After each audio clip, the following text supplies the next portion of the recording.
शहर के नगर भवन में फरोगे उर्दू सेमिनार सह मुशायरा का हुआ आयोजन। अपर समाहर्ता एवं सदर अनुमंडल पदाधिकारी ने किया कार्यक्रम का उद्घाटन। उर्दू भाषा की विकास के लिए उर्दू निदेशालय पटना के निर्देशानुसार जिला पदाधिकारी सौरभ जोरवाल के मार्गदर्शन में तथा उर्दू कोषांग की देखरेख में शनिवार को 12 बजे से लेकर शाम 5 बजे तक जिला स्तरीय उर्दू कार्यालय एवं फरोगे उर्दू सेमिनार व मुशायरा का आयोजन नगर भवन में किया गया।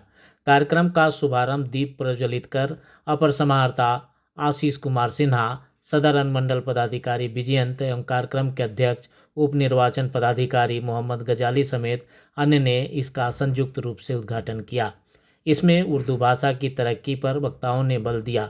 कार्यक्रम के दौरान उर्दू शिक्षाविदों व उर्दू कर्मियों को उर्दू लिखने, पढ़ने और बोलने को लेकर कई बातों की जानकारी दी गई। इस मौके पर विभिन्न विद्यालयों एवं संस्थानों के बच्चे बच्चियों के द्वारा उर्दू के विकास में उल्लेखनीय कार्य करने वाले प्रोफेसर अब्दुल मोगरी के जीवन पर प्रकाश डाला गया एवं बताया गया कि कैसे उन्होंने उर्दू भाषा का नाम बिहार में रोशन किया है।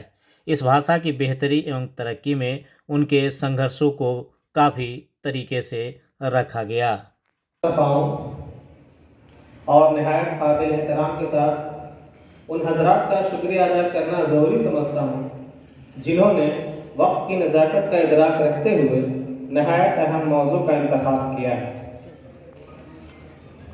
बिहार में जिन अदबी और मजहबी शख्सियतों ने हिंदुस्तानी सतह पर बड़ी शोहरत और मकबूलियत इज़्ज़त हासिल की, उनमें प्रोफेसर अब्दुल मोगरी का नाम बहुत नुमायाँ और रोशन है। सेमिनार और मुशायरा आज मुनक़िद किया जा रहा है।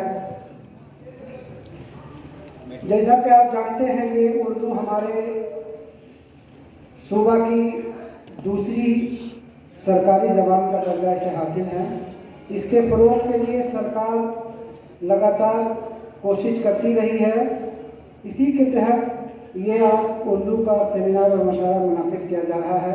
इसमें हमारे बैरूनी शायरात भी इस सेमिनार और मुशायरे में शामिल हैं। जैसा कि अभी आप लोगों ने कॉलेज के तालिबात से सुना और अभी 3 मकाला और जो अब्दुल मोगरी साहब के खिदमात अग्री खिदमात पर है वो भी पेश किया जाएगा। उर्दू ज़बान और अदब के फ़रोग़ की जिम्मेदारी हम लोगों पर है। हम लोग बच्चों को उर्दू ज़बान, उर्दू अल्फाज जब तक घर में अपने इस्तेमाल नहीं करेंगे तो उर्दू का प्रयोग मुमकिन नहीं है। अभी तक जो भी उर्दू का बेड़ा जो है वो मदारिस पर है, लेकिन कॉलेज और स्कूल के तलबा तालिबात भी इसके लिए जिम्मेदार हैं कि वो उर्दू ज़बान का सीखें, पढ़ें, बढ़ाएं और नई नस्ल को उर्दू सिखाना ज़रूरी है ताकि ये उर्दू का मुस्तक़बिल ताबनाक हो सके। चंद उर्दू के जो हमारे शायर हैं, उर्दू पर जो उन्होंने शेर कहा है उसको पेश करते हुए मैं अपनी बात का ख़त्म करूँगा। एक ही फूल से सब फूलों की खुशबू आए, एक ही फूल से सब फूलों की खुशबू आए, ये जादू इसे आए जिसे उर्दू आए, और ये जादू इसे आए जिसे उर्दू आए। फ़ज़ा कैसी भी हो रंग अपना खोल लेता है, फ़ज़ा कैसी भी हो रंग अपना खोल लेता है। सलीक़े से ज़माने में जो उर्दू बोल लेता है, सलीक़े से ज़माने में जो उर्दू बोल लेता है। अल्ताफ़ हुसैन हाली ने कहा था, अल्ताफ़ हुसैन हाली ने, शहद और शक्कर से शीरी उर्दू ज़बां हमारी, शहद और शक्कर से शीरी उर्दू ज़बां हमारी, होती है जिसके बोले से मीठी ज़ुबां हमारी। अनुरोध पे कुछ पंक्तियों से मैं शुरुआत करता हूँ। मैं जो समझा हूँ उसके अनुसार मैं कर रहा हूँ। हो सकता है कि इसके अर्थ कुछ अलग भी हो सकते हैं। हम तो हैं परदेश में, देश में निकला होगा चांद, अपनी रात की छत पर कितना तन्हा होगा चांद, इस सफ़र में नील ऐसी खो गई, हम न सोए रात छत पर सो गए। ये शायरी किसकी है शायद न पता हो। मैं जहाँ का रहने वाला हूँ, गाजीपुर का, वहीं के थे राही मासूम रजा, उन्हीं की ये शायरी है। जो कि मैक्सिमम आप लोग बहुत लोग जानते भी होंगे कि राही मासूम रजा रहने वाले कहाँ के थे, हो सके बहुत लोग आज जाने होंगे, ये गाजीपुर के ही रहने वाले थे। तो अब आज का जो कार्यक्रम है इसमें मैं सभी का स्वागत करता हूं तहे दिल से, कारण कि उर्दू एक ऐसी जुबान है जो कि हमारी आम बोलचाल की भाषा में बहुत सा अपना हिस्सा लिए हुए है। ये प्रोग्राम का मूल उद्देश्य है कि उस हिस्से को थोड़ा सा और बढ़ाया जाए, जिससे इसकी खूबसूरती और बढ़े, ताकि इसमें किसी भी समाज में जब जितने भी लोग, जितने भी प्रकार के लोग रहते हैं, अगर उसमें विविधता हो तो और मजा आता है। इसका रंगीनियत जितनी होगी वो उतना खूबसूरत लगेगा। यही इस कार्यक्रम का उद्देश्य है। इस कार्यक्रम का उद्देश्य यह नहीं है कि एक को खत्म करना है दूसरे को लाना है, यह उद्देश्य नहीं है, समेकित करना है। इसको हम लोग अगर आम भाषा में समझें, इसको बोल सकते हैं कि जो बाउल कल्चर होता है, जो सलाद का कल्चर होता है, सलाद की क्या भूमिका होती है कि उसमें टमाटर का अपना अस्तित्व रहेगा, प्याज का अपना अस्तित्व रहेगा, खीरे का अपना अस्तित्व रहेगा, गाजर का, मतलब सभी का अपना अस्तित्व रहेगा, लेकिन मिक्स करके वो सलाद बनता है। तो वो चीज हमको चाहिए कि हमारी सोसाइटी में सबकी अपनी जो मान्यताएं हैं, जो सोसाइटी को बेटरमेंट में सहयोग कर सकती हैं, वो चीज भाषा से, संस्कृति से, हमारे कार्यवृत्ति से और अपने पर्सनल व्यक्तित्व से, अपनी पढ़ाई लिखाई से, अपने विचार से, मतलब किसी भी माध्यम से उसके बेटरमेंट में जितना भी सहयोग हो सकता है उसको हम लोग बढ़ावा दें। उसी का एक छोटा सा प्रयास है ये जो फरोगे उर्दू सेमिनार व मुशावरा है। यह जब मौका दिया जाता है और किसी की महत्ता को जब पॉइंट आउट किया जाता है कि नहीं आप भी इम्पोर्टेंट हो, तो उसको थोड़ा सा और बल मिलता है, लोग उसकी तरफ और जुड़ते हैं। मैं अपना पर्सनल अनुभव बताऊंगा कि मैं मेरी जो एकेडमिक पढ़ाई हुई है 9th से 12th तक, हम एक तरह से ऐसे ही स्कूल में पढ़े हुए हैं 9th से 12th तक। हमको बहुत चीज़ें पता है और हमने थोड़ा प्रयास भी किया था सीखने का, कुछ सीखा भी है हमने।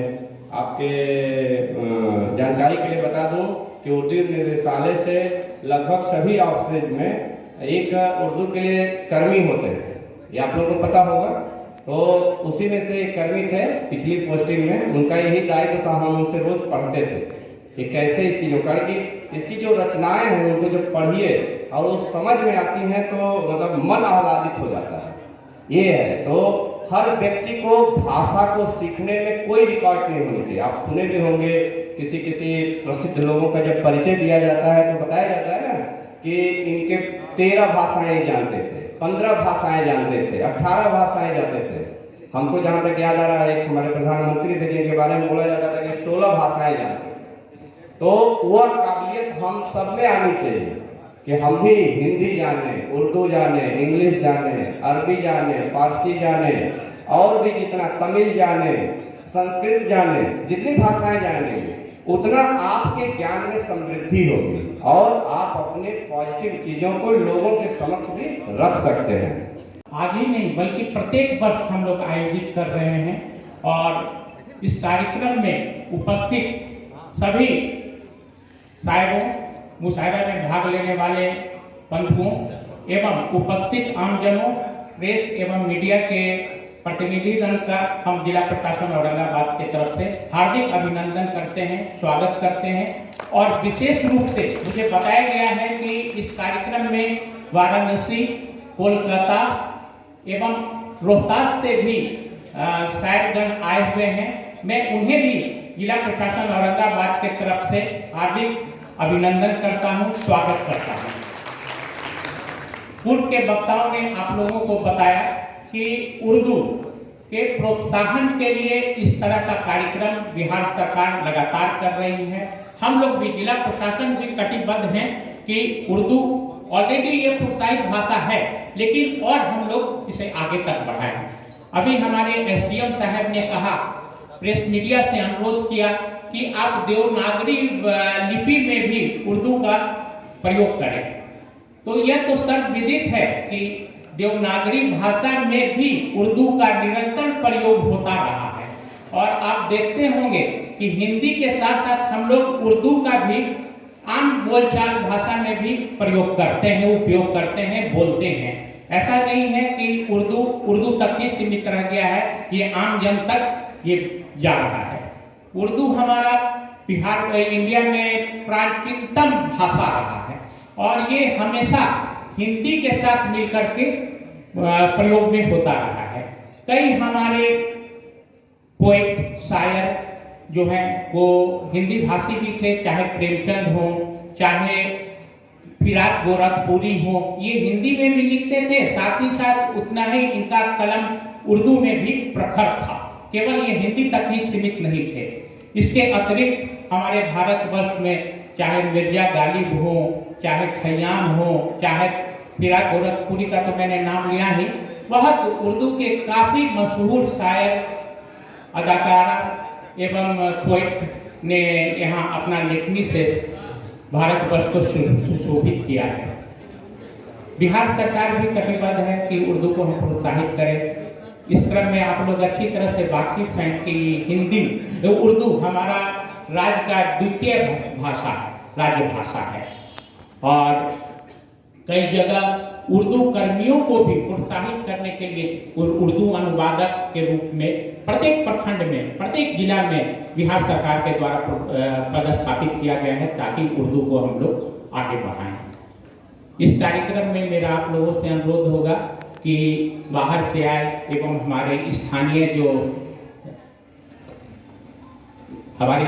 जो आए हुए हैं, आगंतुकगण आए हैं, उनसे आप मुशायरा में मुशायरा सुने, साथ ही साथ शायर का भी लुत्फ उठाएं।